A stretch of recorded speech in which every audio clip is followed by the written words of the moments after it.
في كأس العالم 2014.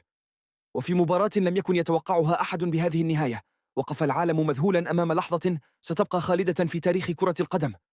هولندا تواجه إسبانيا، بطل العالم آنذاك. المباراة متكافئة، التوتر في أعلى مستوياته. الدقيقة 43، تمريرة طويلة قادمة من دالي بليند، تمريرة تبدو عادية، لكن روبن فان بيرسي كان يفكر بشيء مختلف تماما. ينطلق فان بيرسي، يرمي جسده في الهواء، قفزة غير طبيعية، رأسية طائرة من خارج منطقة الجزاء. الكرة تسافر فوق الحارس إيكر كاسياس وتسكن الشباك بطريقة لا تصدق. لحظة صمت، ثم انفجار مدرجات هولندا.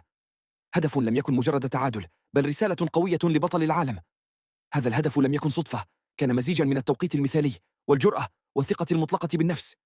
بعدها انهارت إسبانيا، وانتهت المباراة ب5 أهداف لهدف، لكن الجميع تذكر لقطة واحدة فقط: قفزة فان بيرسي الطائرة. هدف تحول إلى أيقونة، ودخل التاريخ كأحد أجمل الأهداف في كأس العالم.